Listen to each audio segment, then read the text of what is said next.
오늘은 수제 레모청 만드는 방법 준비했습니다. 수제청이 만드는 게 다소 번거로울 수 있지만 한번 만들어 두시면 비교적 장기간 보관이 가능하고 제철 과일의 맛과 향을 오랜 기간 맛볼 수 있는 장점이 있습니다. 그래서 특히 제철이 끝날 무렵, 그러니까 과일의 가격이 좀 싸질 시기죠. 그때 제철 과일을 구매하셔서 수제청을 만들어 두시면 음료나 드레싱이나 혹은 요리하실 때 유용하게 사용 가능하십니다. 맛있는 수제청을 만들기 위해서는 과일마다 특성이 조금씩 다른 점이 있긴 하지만 오늘은 가장 인기 많은 레몬청 만드는 방법 및 유의사항 알려드리도록 하겠습니다. 사실 수제청 만드는 방법은 매우 간단합니다. 재료 선별하시고 세척 및 손질하시고 당절임 및 저온 숙성하시고 이렇게 하면 끝이에요. 뭐 별게 없습니다. 특별한 노하우가. 근데 여기서 노하우 내지는 완성도를 올리는 거는 재료 선별 및 손질 과정에서 대부분 다 결정된다고 보시면 됩니다. 그 다음에 뭐 비율 문제 있을 거고요. 레몬은 신맛, 단맛, 쓴맛 이렇게 세 가지 맛을 갖고 있는 과일인데요. 레몬 고유의 상큼한 산미와 향이 가득한 수제청을 만들려면 저희 공장에서 제가 2006년부터 생산했으니까요. 한 10년째 해보면 이렇게 세 가지 정도가 가장 중요한 것 같아요.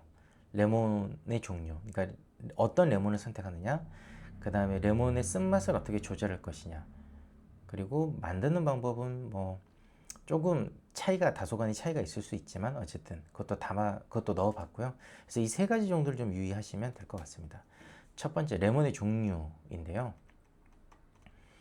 시중의 레몬은 수입산과 국내산 이렇게 두 가지가 유통되고 있습니다. 레몬은 수입산인지 국내산인지에 따라서 세척 과정에서 차이가 있기 때문에 간단히 설명드리도록 하겠습니다. 수입산은 장기간 배를 타고 이동하는 과정에서 레몬이 부패하는 것을 방지하기 위해 식품용 왁스를 표면에 도포합니다. 이 왁스 자체가 유해하다고 할 수는 없어요. 그러나 이 왁스로 인해 농약이 잔류할 수 있고 레몬 고유의 풍미가 좀 저하될 수 있고 또 가열하셨을 때 약간의 냄새가 올라올 가능성이 있어요. 그래서 왁스를 깨끗하게 제거하시는 것을 추천드리고요. 이건 수입 레몬의 경우입니다. 국내산 레몬은 이제 식품 왁스는 도포하지 않겠죠. 그러나 국내산에서 중요한 것은 완숙기에 재배한 좋은 레몬, 그러니까 적절한 품종의 레몬을 잘 고르시는 게 중요합니다. 모든 과일은 모체, 그러니까 줄기에서 열매를 딸 때 가장 잘 익은 상태에서 재배해서 소비하는 게 가장 좋은, 그러니까 가장 맛이 있고 그 과일 고유의 향과 풍미가 살아있는 상태겠죠. 그런데 미국산, 또 여기서 수입산 얘기가 나오는데요. 미국산 같은 경우에는 그걸 미리 따요.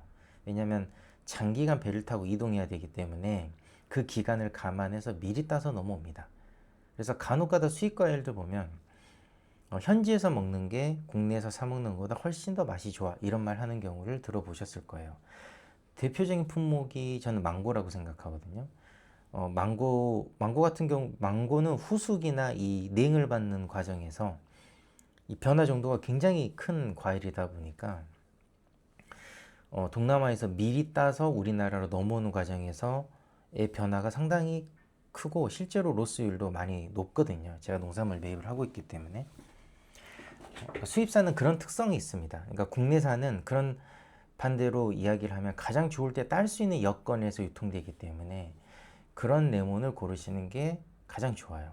왜냐면 아직 국내산 레몬이라는 게 아주 보편타당하게 널리 농사짓는 품목은 아니기 때문에 좀 농가들에 따라서 그런 관점이 조금씩 다른 부분이 있거든요. 아무래도 열매가 열리면 빨리 따서 빨리 유통해서 소득을 올려야 되다 보니 그게 제때 완전하게 잘 익은 상태에서 재배되지 않는 레몬들이 유통되는 경우가 있습니다.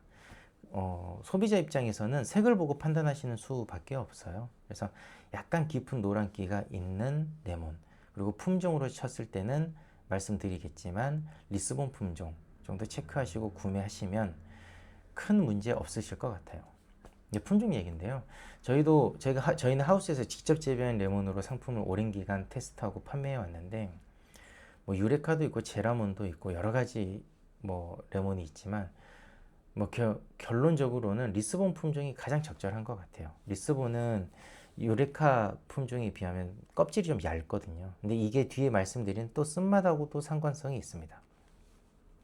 정리하자면 시중의 레몬은 수입산과 국내산이 유통되는데 수입산은 시프마스가 도포되어 있다. 그 특징을 인지하고 구매하셔야 된다는 점이고, 국내산을 구매하실 경우에 시프막스 걱정은 없으나 완숙기에 재배한 리스본 품종을 구매하시는 게 좋겠다. 이렇게 정리할 수 있을 것 같아요.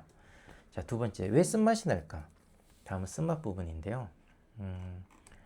레몬은 원래 본래적으로 세 가지 맛을 갖고 있습니다. 아까 말씀드린 대로 산미, 신맛, 쓴맛, 그리고 약간의 단맛을 가지고 있어요. 근데 그 중에서도 쓴맛은 뭐 독성과도 관련이 있긴 한데, 쓴맛이 많이 나면 일단 맛이 없으니까요.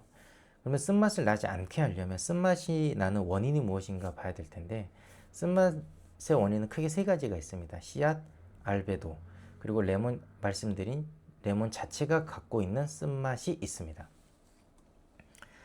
그럼 이 쓴맛을 어떻게 잡을 것이냐? 일단 씨앗은 만드는 과정에서 다 제거할 거니까 문제가 없습니다. 두 번째, 이 알베도라는 거는 그러니까 레몬의 흰색 부분, 우리가 귤에 있는 뭐 하얀 거 이런 노래도 있었잖아요. 이 흰색 부분을 말하는데 이게 다 섬유질이거든요. 여기서 쓴맛이 나요. 근데 이것도 이 안쪽에 있는 알베도를 다 제거할 필요는 없고요. 이것 때문에 쓴맛이 대단히 올라온다거나 하는 경우는 잘 없습니다. 품종을 잘 고르셨다는 전제하에. 대신에 끝부분은 집중적으로 모여있기 때문에 이 부분은 나중에 제거할 거니까 이것도 크게 문제가 되지 않고, 마지막으로 자체 쓴맛이 있는데 이 자체 쓴맛도 나중에 당도로 조정을 할 거기 때문에 크게 문제되지 않습니다. 그러면 문제된다, 굳이 문제라고 할 만한 거는 씨앗을 꼼꼼하게 제거하면 되는 거고, 끝부분을 과감하게 잘라주면 될 것이고, 마지막으로 이 자체 쓴맛을 잡는 것은 결국 다시 품종 문제, 재료로 돌아가서 품종을 잘 고르셔야 된다. 이렇게 되겠습니다. 유명 셰프들도 요리의 시작은 재료라고 하잖아요. 마찬가지입니다. 제철에 좋은 재료, 목적에 적합한 재료를 고르시면 거기서 대부분의 문제가 다 해결된다고 생각합니다. 마지막으로 만드는 법 간단히 말씀드리겠습니다. 우선 세척인데요. 세척은 수입산과 국내산이 차이가 있고요. 저희는 공장에서도 수입산을 사용했었을 때, 저희가 2년 전까지는 수입산 레몬도 사용했었거든요. 그때는 시프마스를 제거하는 걸 추천드려요. 일단은 시프마스를 제거하시려면 뜨거운 물에 데쳐 주셔야 되는데요. 이게 시프마스가 정말 잘 제거가 되지 않습니다. 실제로 해보시면. 그래서 일단 첫 번째로 뜨거운 물에 살짝 데쳐 주셔야 되는데 한 20초에서 30초 사이, 또 너무 많이 데치게 되면 익어버리거든요. 그래서 그 정도 생각하고 있고요. 저희는 작업장에서 대량 작업했었어서 예전에 작업했었을 때 찍어놨던 사진인데, 이게 레몬 한 박스를 30초 정도 데쳤을 때의 물이거든요. 그러니까 이만큼 잔여물이나 이런 것들이 많이 나와요. 실제로 이 가마솥을 따라 보면 밑에 잔여물도 굉장히 많이 나오거든요. 그래서 눈에 보이지 않더라도 저희는 가볍게 데치고 세척 과정 꼼꼼하게 하시는 걸 권해드립니다. 자, 국산은 이 과정 생략하시고요. 물에 헹군 후 일단 물에 한번 헹궈서 큰 이물질들 한번 걸러 주시고요. 저희 공장 같은 경우에는 굵은 소금하고 베이킹소다 넣어서 세척기 2회 정도 세척하고 있어요. 그러고 나서 마지막에 시초물로 다시 한번 헹궈 주고요. 이렇게 헹궈 주면 표면이 이렇게 뽀득뽀득해지거든요. 이렇게 뽀득뽀득 깨끗해질 때까지 세척해 주십시오. 가정에서 하실 때는 베이킹소다, 소금, 식초 순서대로 가시면 될 것 같아요.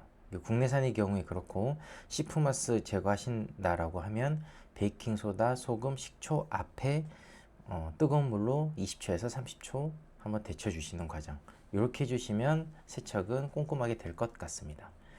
그리고 나서 이제 손질을 해줘야 되는데요. 아까 말씀드렸던 그 알베도 부분, 알베도가 뭉쳐있는 부분, 이 양쪽 끝 부분 잘라 주시고요. 이때 좀 아끼지 마시고 과감하게 잘라 주세요. 이렇게 하시는 게 훨씬 더 상품성이 좋고, 그리고 나서 그 슬라이스를 다 일일이 한 장 한 장 씨앗을 빼 주셔야 돼요. 슬라이스 두께는 저희 공장은 기준 두께를 0.4cm, 4mm로 잡고 있어요. 가정에서 한 5mm 기준 잡으시고 그냥 5mm 정도 두께로 써신다고 생각하시면 될 것 같습니다. 그리고 이 왼쪽에 슬라이스 상태에서 그냥 그대로 설탕 붓고 당절임 하시면 되는데 설탕을 붓고 인위적으로 젓지 마시고요. 그냥 자연스럽게 녹이는 게 좋아요. 근데 가정에서 소량하실 때는 저어서 뭐 한 3, 4시간 반나절 상온에 두신 다음에 저온 숙성하셔도 상관없지만 권장드리는 것은 레몬 슬라이스의 무게 기준으로 저희가 비율은 1대1을 기준으로 하는데 이건 사실 그때마다 조금씩 달라요. 그러니까 이것도 원물의 3도나 여러 가지 상황 따라서 여러 가지 상황이라고 했지만 결국에는 이 원재료의 맛이겠죠. 저희가 매번 원재료를 테스팅을 하고 거기에 따라서 한 10에서 15% 정도 편차를 두고 조정하거든요. 저희는 맛이 항상 일정하게 나가야 되기 때문에 그래서 뭐 5대5가 맞습니다. 6대4가 맞습니다. 라고 제가 말씀드릴 수는 없을 것 같고 사실 약간은 경험적인 부분이 필요하기 때문에 일단은 1대1로 한번 해보시는 것 권장드리고요. 다만 레몬은 산미가 조금 강한 과일이라 뭐 한 6대4까지 올려보시는 것도 나쁘진 않아요. 그렇게 해서 설탕을 녹이시고 녹은 상태에서 천천히 저어서 유리병에 보관하셔서 담으시면 됩니다. 물론 이 세척 과정에는 제가 수제청 만드는 과정만 말씀드렸는데 뭐 병도 소독해 주셔야 되고 그렇긴 해요. 이거는 이제 다음 영상은 제가 이 수제청을 활용한 음료 어떤 레시피들 어떤 음료가 있고 레시피는 어떻게 되는지 올려드릴 예정인데요. 뭐 차근차근 또 그런 부분들은 부가적으로 올려드리도록 하겠습니다. 자, 오늘 여기까지 하겠습니다. 감사합니다.